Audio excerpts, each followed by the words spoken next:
special improvement maintenance district. It's not a BID or a general improvement district or a metro district. It's specific to maintenance, okay?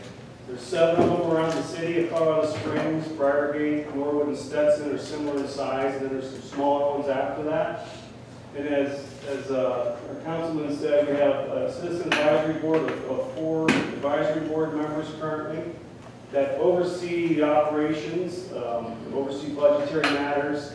They're involved with the operations of the maintenance and expenditures and prioritizing things like that. So I work with them specifically in overseeing those funds and applying and administrating those funds for the district.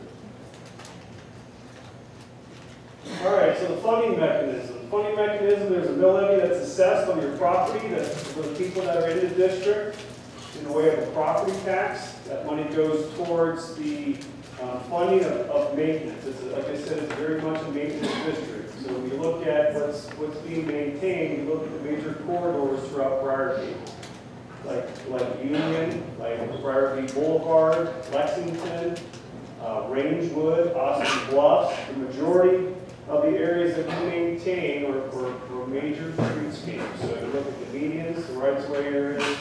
There's a few park areas, some trail space, but by majority, it's streetscape type stuff, okay? Parkways. About 88 acres of turf grass that we maintain. That's the most costly to maintain. So if you look at irrigated acreage, it's by far the largest district of any. All right, like I mentioned, so how many of you know that if you're actually in the district that pay into the Briargate SIMD district? Okay. There might be some that don't know. I find quite often that there's quite a few folks that don't even, don't know, they're not aware that they're in the district. But it shows up on your property tax bill. It's usually the bottom line. It says Briargate SIMD.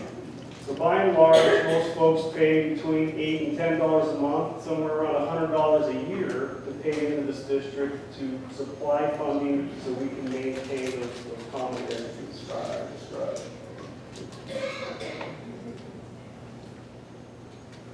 All right, so when you look at, again, what we do, this is Briargate specifically, created in 1983, the district. The revenues this year by far was the highest we've ever had in the history of the district. It's $972,000, so approaching $1 million in terms of revenues to do our maintenance tasks. The mill levy set at 4.4. Okay, originally when the district was created, it was set at 5. It's ratcheted down some since then, so it's 4.4 mils currently. Some of the other duties that we perform. And again, it's specific. I've got a couple maps that I'll reference that are also over here that kind of will show you in more detail. I'm not expecting you to be able to decipher on the slide here, where all these little areas are. But the maps will help you if you want to take a look at those when we're done here. So we do snow removal on sidewalks. There's flower beds up in the area as well. Again, I mentioned the park. There's a volleyball area in one spot. Some signs and some other amenities. By and large, Parks and Recs Department is the ones responsible for administering the maintenance of these areas. So it's full-time staff. We have 3, we'll call 3.5 full-time people in Briargate currently. We have an operations supervisor that oversees all 3, Norwood, Stetson, and Briargate, so he's kind of split between the 3. We also have a pretty large, typically seasonal staff to help maintain. And then we also use contract labor, so outside sources to help do some mowing and some things like that. All right, so the ordinance, again, these districts are created by city ordinance. Okay, they're very specific on the areas that we are to maintain. When you look at the map, I think it's the closest one to me. It shows this very thing. Again, you won't be able to decipher on this particular slide, but all the areas are designated to be maintained by the city. Okay? And then you look at the next map. So Briargate SIMD boundary map. So you look at what are the areas that are taxed. When the district was created, okay, this was a little bit different in terms of how it was created. different than some of the other districts in the sense that there was no external boundary to this district. Okay, so where subdivisions were created and built out, they were added in. They were petitioned in to be SIMD maintained. So what you end up with is really no peripheral boundary like a lot of districts. No roads on the periphery, but in general, we've got Powers over here on the east side, Woodman down on the south side, Briargate Parkway on the north side, and then Chapel Hills is kind of on the west side of the district there. So there's kind of an as-you-go philosophy by the developers. So when you look at it, the purple areas is the current tax base that's paying into the district. When you look at it, I'll refer to the yellow here in just a little bit, but the yellow folks, or the yellow communities here do not pay into the district, okay? Just the purple. All right, so I want to frame a little bit of what's been going on in terms of revenues, in terms of what we have to available to maintain the Briargate community landscape that I referenced. So when you look at this slide, you see going back 11 years. This is the left side's 2009 at the bottom, and then all the way up through this year, 2019. The left side going up and down there is in thousands of dollars, so the top line is $980,000. That's close to where we're at this year. So what do you notice about this slide over the last 10 years? It's flat or even declining a couple of years, right? So there lies the challenge. What do we know about expenses every year? Our water rate has gone up 150% in the last 10 years. So a big part of our budget, about 85% of our budget is water and labor. So those two things. Labor's gone up roughly about 25%, and water has increased somewhere around 140%, something like that. So when you look at the escalating costs and you compare it to the flat or in some years declining revenues, we've had to make some significant cuts and choices over the last couple of years. DIC was a part of those choices. So there lies the challenge, and part of the reason we're here tonight is to help you guys understand what's going on up in that community, your community. So when we compare it to some of the other big districts that I mentioned, like Stetson Hills and Norwood, we look at the assessed valuation. How much property is in the district being taxed? That's what gives us the revenues to maintain and do the work that we need to complete. So when you look at the column that SIMD irrigated acres, this is kind of, again, the benchmark because it's the most intensive type of maintenance. Stetson's 20, you got 42 in Norwood and 88 in Briargate. So Briargate, again, is the largest. When you look at the assessed valuation of these districts, okay, per acre, I mean, Briargate is about 50% of Norwood. So when you look at the funding per acre of maintained area, Norwood is kind of the benchmark in some ways of having an adequately funded district to be able to perform the maintenance to the level that is really desired. So it's about 50%, and a lot of that is because of the assessed valuation is low compared to the relative area that we're maintaining. All right, so what are some of the reductions that you probably all have seen in some way or the other? I mean, when you start to decline in terms of staff going out to maintain area, you know, we've had to let go of mowing at times, we've had to reduce our water significantly. When you look at the top two lines, $125,000, we eliminated a full-time position, a lot of seasonal staff. Water reductions went down considerably. So those are the two big ones. And then on top of that, fertilizer, herbicide applications, tree replacements, things like that, again, in the community, you all know and all realize, I feel lots of emails and citizen complaints about stuff. And in a big part, this is what? I'm not saying totally, but this is the behind-the-scenes look at what's really going on. So about $290,000 in reduction since about 2016. So again, we, as a planning team, these guys in front of us, and gals, one of them's not here, she'll be here a little bit later, Naomi, who's on the the Citizen Advisory Board for Briargate as well, have been meeting together for several months, looking at options, things that we can possibly do to not just, Band-Aid this, really to make a long-term fix, something that's going to be sustainable from here on out is the idea. So one of the things, and I think the thing that we've settled on in terms of a group here is this idea of redistricting. What does that mean? I'll show you in just a second. But the idea is to bring in more tax base, okay? When I showed you that map previously, you have the folks in purple that are currently paying in, and then you have communities that are really receiving the same benefit as the other folks that are paying in that aren't currently paying in. It's not to their fault at all. It was something that was developer initiated back in the 80s. So you can't go back in time necessarily and do anything about that. We're choosing to move forward to see what we can possibly do now. So again, so the other thought about the redistricting is like the other districts. There's an actual physical boundary that's identified and put into the ordinance, and then once that is created, everybody within that boundary will pay into the district, similar to the folks that are currently doing that. So that is the idea about redistricting, or getting folks to pay in that aren't currently paying in. So what will that do?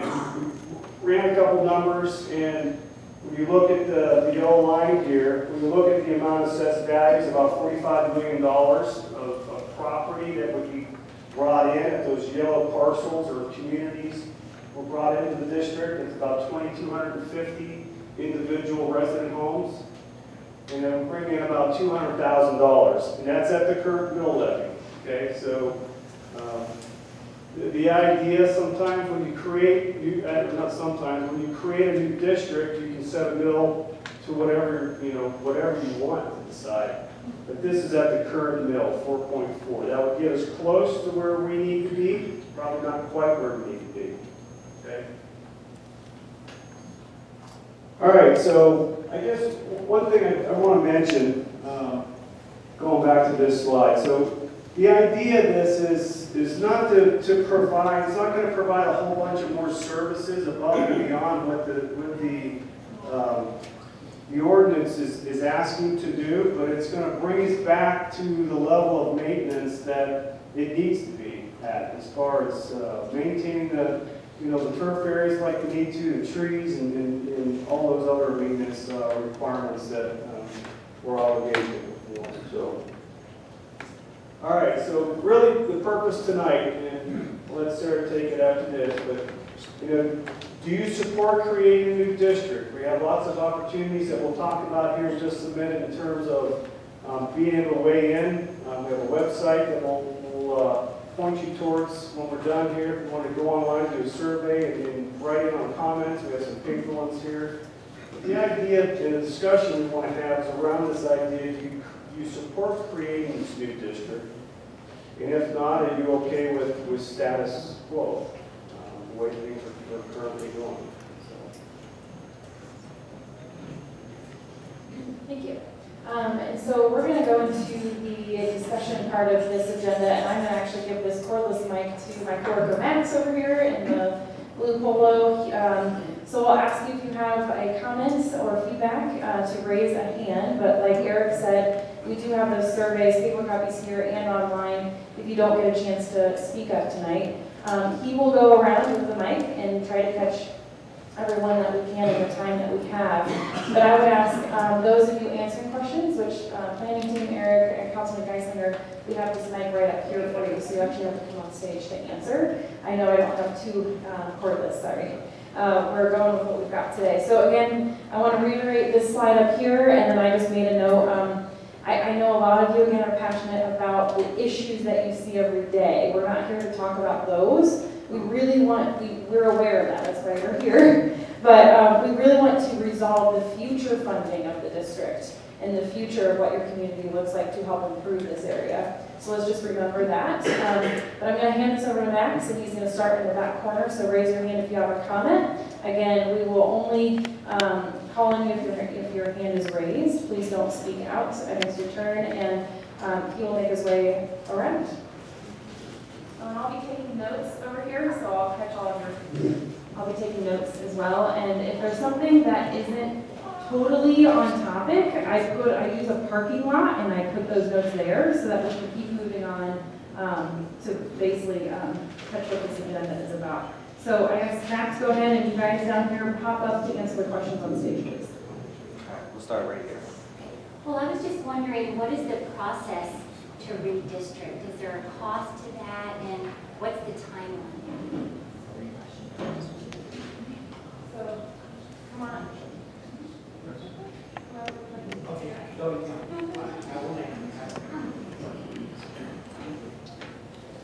well, as you can tell, a lot of planning has to go into this, a lot of community input, which is the phase we're in now. And our target was to put it up as a ballot issue a year from this November, so November of 2020. Let everybody weigh in. Everybody in the district will have a vote, and so it's up to you. That answers your question? No? How much was the cost? She also had in there, how much is the cost to do the redistricting? Yeah. And we're exploring it. Yes, there's a cost associated with it. The city attorney has been engaged with the SIMD board because the SIMD board is a client of the city attorney. The cost that we have been given by private counsel, because what essentially has come up is an overlaying general improvement district, that if people want to do that, it would overlay this area. $20,000 to $50,000 is a general cost, is an estimate that we have been given, but we haven't sent out the RFP, the request for proposal, so that's just a base estimate. I'm wondering about exactly what you take care of. What about the trees on Somerset that reach up? Is that city property on both sides of Somerset? Does anyone know? I mean, there's certainly some property along Somerset that we maintain, and you know, you really have to look at the map because it's a hodgepodge. In some areas, there's HOA communities that take care of it, private property residents, you know, commercial property, churches that are responsible for it. So it's kind of intermixed. It's hard to say just one corridor, but if you look at the map at the end here, that should show you pretty clearly if you're looking for a specific area. Okay, then I have to say I don't know if I support the new district or not. I need more information. Can you speak to where people can get information again? You can speak to that as well.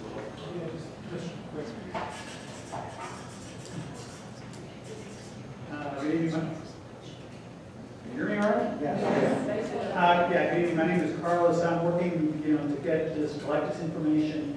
The question about what's in the inventory is in the process of being collected, so we can actually get the granular information, the detail, as to what exactly constitutes the assets or the inventory of the city. So we can answer that question, like which trees, which medians, which sidewalks. So that information is being collected, and I'm hoping that we'll get that on the website.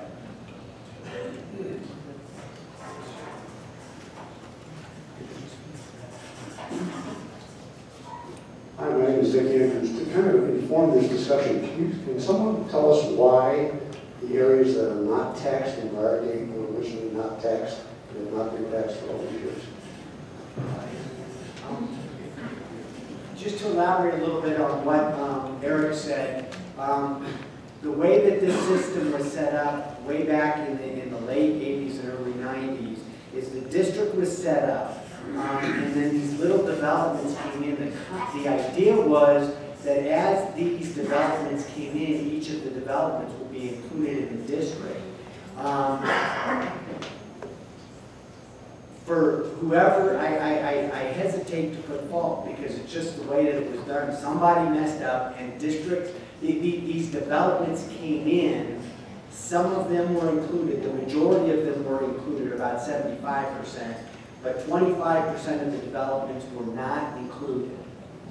And so that became part of the property history of those developments, so they are not in. Just a reminder, we do want to stick to the discussion question. Yes. So were they intended to be included? I Just think- accidentally left out? It's not an accident. We can talk offline if you want to, because it's a very technical issue. But essentially, what happens is when the whole district was designed, the intent was that everybody within the district, as the district built out kind of from the inside outside, would be added as it went along. As it went along, the property developments in yellow were not included. And that's a simple reality. All right, back here. Hi, Kevin Doherty, Charleston Place. So with the districting, what additional would come with that? I mean, what are the other things that would come along with that? In terms of Well, would there be like someone being paid to oversee the district? Would there be additional taxes based upon that? well, it would be it would be probably a general improvement district is what they're looking at, and that would be the assessment that would take the place of the assessment of the SIMD. So the assessment for the general improvement district for those people who are currently paying for the SIMD would take the place of that, and if the voters within the district, and I mean the general improvement district, agree to that, then the folks that are currently in the yellow areas would then be assessed as well. So it would be an assessment that would take the place of the current assessment.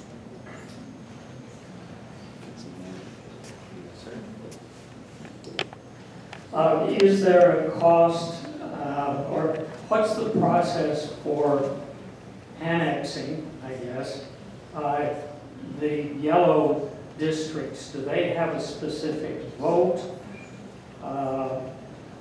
Whether they want to come into the SIMD or what?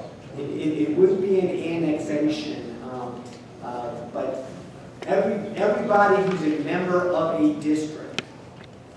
So there is the SIMD. The SIMD members are the residents in purple. That defines, as odd as it looks, as hodgepodge as it looks, that is the SIMD district.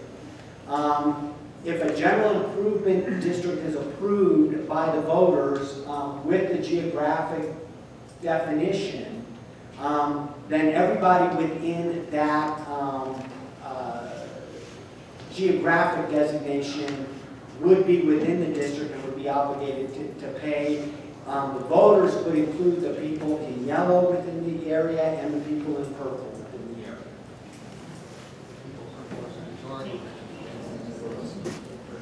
Getting around. Can you identify the properties that are in yellow? What type of properties are these, and why were they not included? If I can find out why they were not included, as development went along, I think it went along so fast. If you guys who were here in the 80s and the early 90s remember how fast Briargate was being built, it went too fast to be controlled, and it just got out of control, is what happened. And mostly it's residential. I will say that business properties, there are commercial properties in these areas as well, and commercial properties, if they're in the purple, are being assessed. So there are commercial properties that are being assessed now. I'm not sure if there's commercial properties in the yellow or not. I haven't looked at. But if there are commercial properties in the yellow that are not being assessed, those commercial properties will be assessed as well. I just want to remind everybody that we do have a little time at the end where everybody can ask questions of all the planning team members and everybody who's here. And so for this time, let's really try to stick to the discussion topics of, do you support creating a new district, or are you okay with the status quo? And I do want to get the planning team members up here as well. I really appreciate this discussion today. My question has to do, or the second question there, are you okay with the status quo? It was interesting to learn that within Briargate, I think there's 88 acres of area that needs to be irrigated. Is there much appetite for going to much less water-intensive plantings, especially along the boulevards? I'm thinking of Research Parkway, which I see all the time. Grass is constantly watered, but even with all that water, it doesn't look all that great. That seems like a way to save a lot of money in addressing these issues. Yeah, I'm really glad you brought that up. So, absolutely, we've been working. Before coming over to my current role, I've worked with Colorado Utilities and Water Conservation, and then worked with the City Parks Department the last 5 years, doing the very thing that you're talking about, converting what I consider high maintenance, high water, water loving plants to lower water. So you may have noticed this year already, we've implemented a couple of projects. One's on Research, way down on the east end, it's a median. It was converted to a lower water landscape. There's one over up in Chapel Hills. But to answer your question, absolutely, we are very much in favor of reducing our water footprint, we call it, looking at areas that have no business being maintained as turf, those little 4-foot areas between curb and sidewalk, and going to a lower water landscape would require some money, capital money that we don't necessarily have. We've leveraged some rebates from Colorado Utilities to do some of that, but I am totally on board with that. And again, when you think about the amount of area that our technicians have to maintain, we've got one technician for 20+ acres of irrigated area, one guy. And we've got some seasonal staff to mow, but he's in charge of miles and thousands of sprinkler heads. And there's technology out there now that we've implemented into our park system that allows you to be able to know when there's irrigation breaks and heads that are broken. And but we don't have that same technology in our special districts. That costs some money up front, capital expenditures to be able to implement that money. But it is a resource that will definitely help us do our job better. So thank you for bringing that up. Hi, I'm Joan Bennett, and I just have a question about this new district. I understand that the desire is to create a new district that covers the entire geographical area. But what I don't understand is what is the difference between an improvement district and a a maintenance district and a general improvement district, and what does that open up? As Eric said earlier, by the way, I'm Tom Hayden. I'm also a resident here in Briargate. As Eric said earlier, there's different kinds of districts. There's a GID, General Improvement District, which we are thinking that's where we need to head. The SIMD, Special Improvement Maintenance District. There's a Metropolitan District. And they each have certain characteristics, who governs them, how they're taxed and it's assessed, whatever you want to call it. And there's pluses and minuses to each. We are currently set up for the past umpteen years under the SIMD, but the plan on the table is to create, through voter input, a GID, General Improvement District. A lot of the maintenance will still be done the same way. There shouldn't be any changes that I know of to that any of us know of. And so the big thing is, how do you collect enough revenue? If you looked at that slide Eric showed earlier, Norwood being the ideal, you had 42 acres against our 88 acres. The revenue they brought in from all the residents was about $770,000 versus our, not twice as much, $930,000. And that's the good year. So creating the new district, call it whatever you want, let's call it a GID for now. That will be to bring in all those folks who are not currently paying into the maintenance fee pot, so that the proper level of maintenance can be done throughout the entire district. Can I add one thing to that? The SIMD An SIMD is a creature of statute. It is a specifically defined district. The GID is a creature of statute that is a different type of district. The SIMD is the very first statutory enactment that allowed districts as an idea to come about in Colorado. This, I understand, was the very first SIMD in Colorado. And so what it envisioned is this idea that you're going to have this area that people are going to come in and join. Since it was the very first one, that's one of the reasons why I think they messed it up, is because they were trying to figure this out. The GID, as opposed to people coming in and having the right to join, a GID is defined by the external boundaries. So the difference is you're not going to be able to opt into an SIMD. Within a GID, you are in the GID. Does that make sense? Okay. Yeah, plenty is in space. 2 questions. We already covered the fact that we need to decrease the water since we're mostly a semi-arid. And we need to, and we've had years where we haven't had water restrictions and stuff like that to decrease water. The other thing was the trees. Because one thing I've noticed over the years is the trees break up sidewalks and roads and stuff like that. They look good for a while, but eventually start losing strength. My fence is all messed up because of trees. So instead of replacing trees, we have ideas of xeriscaping or something to replace whatever you have trees. Yeah, good observation. I mean, you look at a lot of the area of Briargate where trees were put in initially. For one, they're the wrong kind of tree. You know, back in the 80s, you look at what's been put in. You look at, cottonwood trees, which should be on a plains or a river bottom.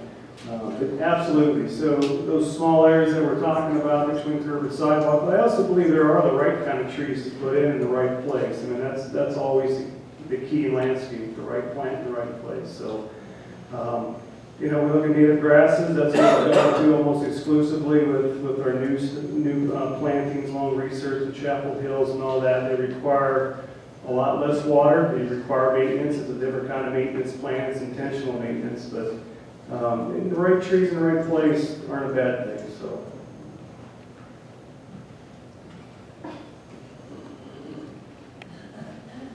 For the planning commission, what Councilman said there was 75 taxed, about 25 not taxed. I was wondering what the percentage really was, if you know. And then the second question would be how to get this on the ballot.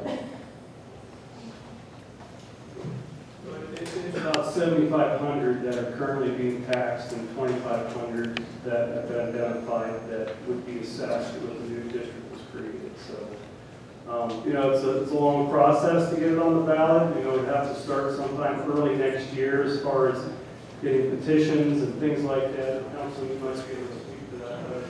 So. It's a long process. And we're starting here. No, I mean, we really are starting here because it's going to take a lot of appetite from the community if we want to put it on the ballot. And so that's why we're doing this outreach, to see if there is an appetite for this kind of approach. If there is an appetite for this kind of approach, then we'll go ahead. Probably the next step, as near as I can tell, is to have private counsel do the RFP, to construct the district and construct the question that would go on the ballot, and then we would get it on the ballot, it would come to council. I will tell you that the other council members and the mayor are all aware of this issue, and they are interested in coming to a conclusion of moving forward. So it would end up having to come to city council, and city council would have to say we want to put it on the ballot. I will tell you that as long as it looks like it's something that there's an appetite to at least present to the voters, we'll put it on the ballot. And then the people within that district are the ballot. The geographical area would be the voters. Question on the people that are currently in the yellow sections. they're still receiving the same benefits and services as all of the purple? In terms of the maintenance of the common areas are the common areas in both the yellow and the purple, so yes, they are. Okay. One other question. Do you have a map of what the proposed general, whatever district is going to be? I think if you look there, it's generally that geographical area that's up there. Eric, I think that the chart you showed with the red line all around is the proposed. Yeah, it's over there on the left. Yeah, I'm Don Spano. Couple of things. Councilman, I've been here for 30 years, and I can tell you that when we moved here, we've asked that same question that you've asked. Why, I'm in an untaxed area, why do we not have the grass and that? And what we were told is that the homeowners in that area, that small district, said no to the developer. So that's what we were told. I'm going to answer that first question since no one else, well, that young lady over here did. I am wholeheartedly in favor of the new district. Let me tell you why. The back of my house, as a non-taxed area, the back of my house butts up against Briargate Boulevard. Okay?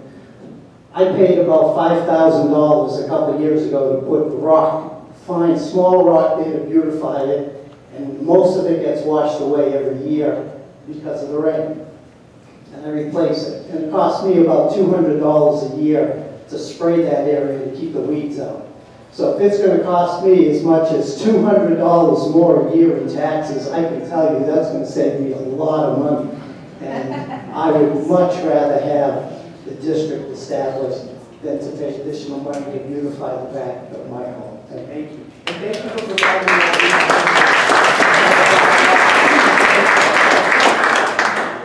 Regarding the question, is there a reason we would not want to redistrict and have everybody share an equal part of the tax burden? Is there a reason not to do this? I'm not going to answer that. In fairness to you, you need to know. This is in District 2 of Colorado Springs, the electoral district, and I'm the representative in District 2. I am not physically living in the area in red. So I would not be a voter for this. And that's why I'm not going to answer. That's up to you guys. You can answer, yes. I would vote for it. And why? Because I don't want the community that I live in to deteriorate. As you can see, water bills keep increasing, labor costs keep increasing, everything keeps increasing. It does for my home budget, so it should out of the city's budget. And the revenue collected to pay all those bills, as their costs are increasing, come out of this assessment. And I would just introduce Naomi, just showed up, I know. She is the head of your SIMD district now, so thank you for serving. All right, two questions. Susan Spano, that's my husband. When we vote on this, when it does go to the ballot, is it like just the majority rules? And then the second question is, I know like the Windjammer, they pay an HOA fee. Will those HOA fees go away in lieu of that, or is that a whole separate issue?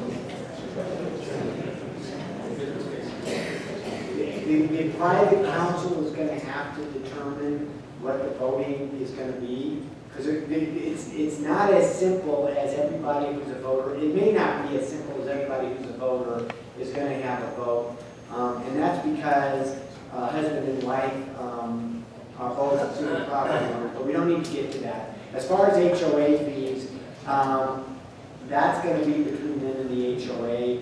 Most HOA maintenance is not SIMD property. Looking at your chart of your revenue income, it's kind of scary to see it vary so much, but I guess it makes sense to you. There's nothing weird about a neighborhood burning down or anything if you get taxed that year. But is this going to help you level out your projected income? mean, it's as, I guess, as reliable as, income as there is when you look at as far as trying to fund something, a tax base like that. I mean, it fluctuates with property value, of course, that's the biggest thing. I can't tell you the specifics of why some of those fluctuations are in there.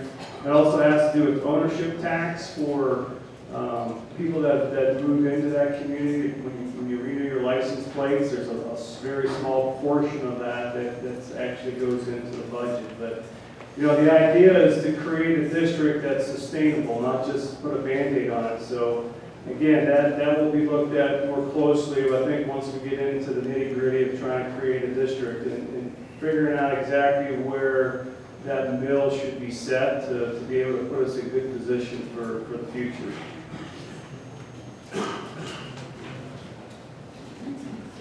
Hi, my name is Mike Bluegill. I support it. I would, the new district. You waved your hands, but I'm a little concerned about how you're going to put this on the ballot. Because if we got 2 or 3 in my home that is one home ownership, but we all get to vote. The guy next to me is a renter, and the owner lives out of state. How about commercial properties? It does not seem that simple, and I don't want to wait a year and a half, have this contested, and then go beyond that because nobody can figure out how to vote. And that's why I said it really is, it is not as simple as a general governmental election, because the GID is sort of its own private government entity. And so those are very good questions that the city attorney, the working group, we've been engaged in that for a year and a half. And we talked to a company, a law firm that does specialize in this, and they said it's going to take some research to figure that out. So those are very good questions, and before we go down that road and make those expenditures, we wanted to assess the community to say, is it worth it to take that next step? All right, just a heads up, we have about 15 minutes. I'm going to keep working my way back, and then I'll try to get back up front, okay? I'm moving. Yes, this is Paul Fisher. I am, and to answer your first question is, how much is it going to cost? And the second thing is your redistricting or your general outline, does that make a difference of us having a chance to vote into this, or we're in mixed in with so much other voters that we won't have a chance, we're just going to have to be drugged along? I mean, I think that the amount that it would cost right now is 4.4 mils, which is $4.4 a year for every $1,000 assessed value. It's around $100 a year. For most of the properties up there, it's roughly $100 a year. Does this redistricting into a general district, does that have any effect on Tabor? That's why it has to be an election. It has to be an election. So that's why the election question is It's still important. Yeah, it's utterly important. Okay. Mr. Dubois' property and his group, they were initially yellow. They recognized that they wanted to be part of the district, so they were able to petition in. But the petitioning in, and they did it successfully, it was before Tabor, and so we can't do the petitioning in anymore. That would be the easiest part. We go to all the yellow properties and say, please petition in. That's not something we can do anymore. By the way, I do pay dues. And I know those dues go against the out layer windjammer, which is part of that. And it may be that with this being addressed, then the HOA could, I don't know. But saying that you're covering all our costs is not totally correct. Yeah, I was thinking of revenue chart. About 4 years ago, there was a really big drop in revenue. What caused that? I mean, it was on the heels of the downturn in the economy. I gotta assume it's property value, because that's all the assessment is based on. Ownership tax and property values are the only two variable factors that weigh in on revenues that feed into the district. I'm Steve Brown in Redwood. I have two questions. First question has two parts. And as we look forward, it's good to look back. When was the last time budget for the SIMD was reassessed, the mill levy change and the income and expenses looked at? That's the first part of the question. Second part of the question is, how long do we anticipate that this proposed plan will last before it is reassessed? So that's my first question. People have asked me about raising the mills to address the shortage right now. My approach to that has been, it really is fundamentally unfair that you got the 75 in and the 25 out. I don't want to address increasing the mills on the 75 that are paying when the 25 remains zero. But that makes it even fundamentally more inequitable. So, and I think most council agree with that. This would be a sustainable, you know, you can never say what tomorrow will bring, but the other districts don't have this as an issue. So the other districts are completely, they brought in all their property, so they are functioning the way they're supposed to, and there is no desire to redo the district. So I think once we get a GID in place, there'd be no desire to redo it. So this plan could be a good, like, 10 to 20-year plan? A minimum. Okay, thank you. Perpetuity. And your question about the budget, so again, that's obviously a yearly thing. The advisory board and I meet, you know, about every other month. We look at the budget, we look at the expenditures. So it's an ongoing process with an annual, at one time a year, we evaluate expenditures for next year. So that'll be approved here sometime in October. Thank you. Last question. Are you okay with the status quo? Can you explain to me what you mean by status quo? Keeping things the way they are. I mean, it's been a very challenging situation, to be honest with you. Status quo is you know, I'd like to put the best foot forward and do the things the best we possibly can. When I look at what's been going on up there the last several years, it's, you know, trying to maintain a district with one arm tied behind your back and one leg and patchwork and trying to keep, you know, staff motivated. You can ask the board. We did a tour a couple weeks ago and got to talk to the guys that are boots on the ground out in the field. And it's challenging to keep people you know, employed when you're facing things like this, when you don't have budget to do certain things and when you take pride in your work. That's a huge challenge, I gotta tell you. Pat Webb, I live in Cypress Ridge. My question is, if we have this vote and it fails, does the current status stay the way it is, or would it include something that would disband the current district? The idea, if the GID is approved, okay, with both GID and SIMD in any kind of district, the city council yearly approves the budget and the mill assessment. So if the GID is approved, the SIMD would remain in force, but the mills would be set at zero. So there would still technically be an SIMD, but it would be de facto a defunct corporation, okay? And no assessment would occur. If the GID fails, the SIMD would probably, you know, it depends on what the voters want going forward. The expectation is the SIMD, the status quo, would continue.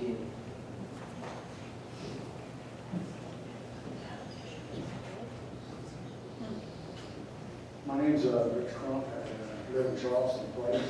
I had a home built over 20 years ago. I have a question. First of all, I have a question. I have a comment. I don't understand the average of $100 a year at 4 mills.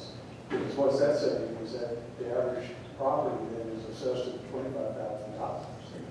And I'll guarantee you, most of the properties in Briargate aren't assessed at $25,000. Mine's about $400,000, but here's the comment.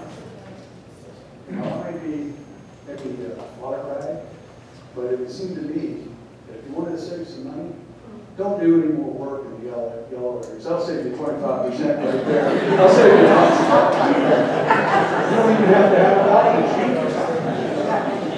Let me explain that. So it's assessed on the real property, so no improvements. Your house isn't part of that. It's the actual, the lands, more or less, is what it's assessed on. Does that make sense? It's not improvements to that property, sheds or fences or homes. It's real property, so it's physical land.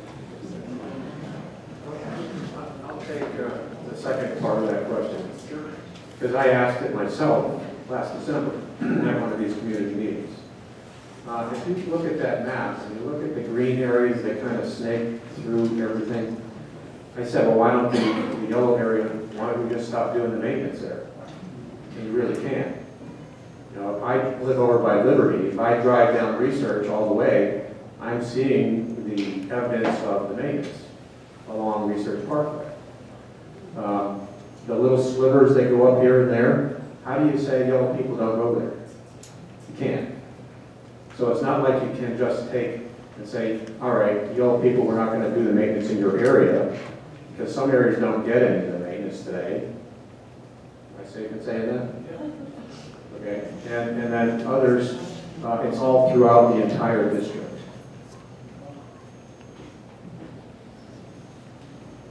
Good evening, I'm Fox Terrio, and I'm in one of those yellow areas, a very small one, Sweetwater Ridge, right off the Chapel Hill, Jamboree area.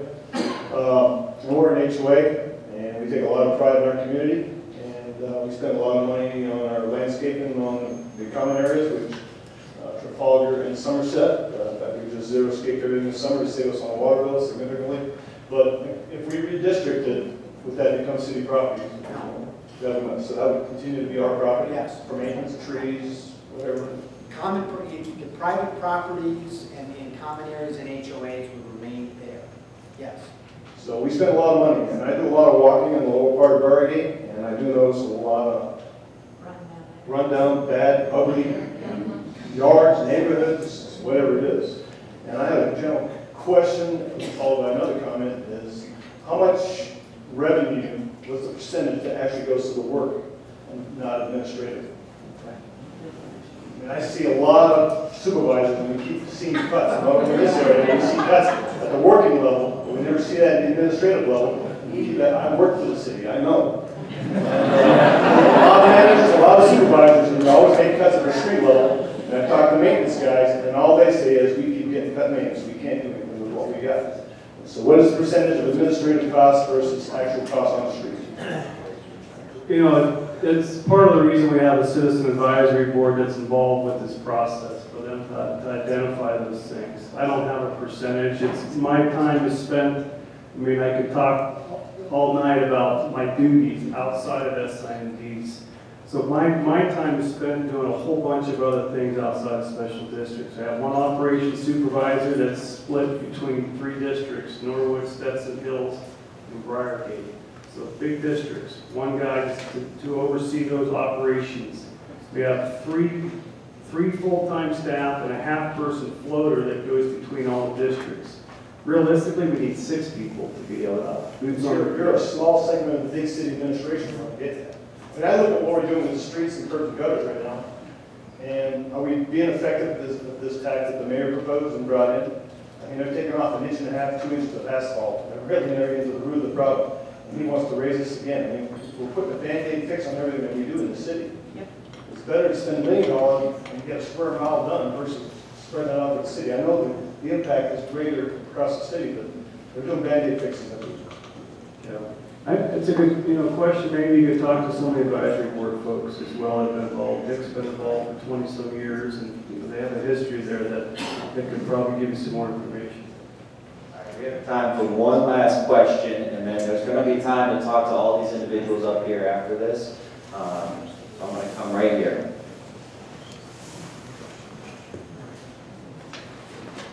I have a question question on the cost side. You're going to incur, when you RFP this project for the attorneys, would that cost come out of the SMID budget, or will it come out of the general fund? The best that I can tell you is it will come out of the SMID budget. I've asked that question. SMID budget right now has enough money to do that. And SMID, I like that. That's the first time we've used that. I keep getting used that. All right, I've got 3 quick questions, and if we could just do a show of hands, that way we can get a little bit of information for this. 1, just raise your hand, do you support creating a new district? Wow. Everybody look around. Yes. All right, number 2, are you okay with status quo? No. Okay, a few are. And then number 3, how many of you need more information and where? Okay. Looks like we need to do a lot more information as well. Okay. And that's why I'm going to pass it to Sarah. All right, thank you. Give yourselves a round of applause. Everyone was very I really appreciate that. Thank you for being patient with us tonight. You guys did all a really great job. So, more information. We have a website that Carlos created, and the city has approved to basically put up these questions that we hear. We have an FAQ page because we're going to continue to collect information and questions and try to answer them, because I can't tell you how many times we sit around the table and just ask questions after questions to just really work through this. So thank you for those questions. We'll try to answer them the best that we can. BriargateSIMD.org. That is the website that you'll go to. It's on that postcard that you got mailed. There is a survey there, so please fill out. We have a couple paper copies that Ted has at the door and he can pass around to you. If you want a paper version, raise your hand now and he will bring you a paper version. Otherwise, go online. Now, we need your help. This is the first of several meetings. You don't have to come to all of them. It's going to be the same exact presentation. Tell your neighbors. We have 10,000 people to reach, or households and businesses and HOA communities to reach. We've emailed and called a couple of you. This team has done a really great job trying to do some outreach, but we really, really need your help. It's hard for us to explain, so you can imagine, get people here so we can help loop them in with the same information. We do have the PowerPoint and the map on that website as well, so that's a good place to go, but we'd really like to speak with people individually here at these meetings as well. So sign-in sheet, make sure you got your email address. We'll keep you on this list that will continue to invite you to more meetings if we have more, or we will be having several more. But sign up for that, and then if you'd like to volunteer to be part of the small group working team, we meet monthly, we communicate weekly. We can definitely use more volunteers because this is, as you can see, a big task, especially if this goes to ballot, getting the word out, communicating to people what that question looks like and what the answer needs to be, because sometimes the question can be confusing. Do I answer yes or no if I'm supporting something? So again, we can look, volunteers, just speak to one of us up here, get us your email address, and we'd be happy to include you in on the next meeting. And just want you guys to remember, your input is driving the next steps of this. So I know we don't have all the answers today, but it's because if we can talk to thousands of you, then this group can say, this is what we heard, this is what people are saying, this is what we want. That drives the direction forward. So just remember that your input is driving what direction this goes. So just remember that. And we'll keep you informed as well as we can. This is the first series of meetings that goes till early December, and then we'll kind of figure out what 2020 looks like. If we do more meetings, if it's more surveys, more door-to-door, and then what that ballot process looks like. So I think that's all the next steps that I have. Again, we'll be up here to answer any questions. Make sure you sign in. Check out these maps over here. The one with the red boundary around it, again, is what we're proposing. Thank you again.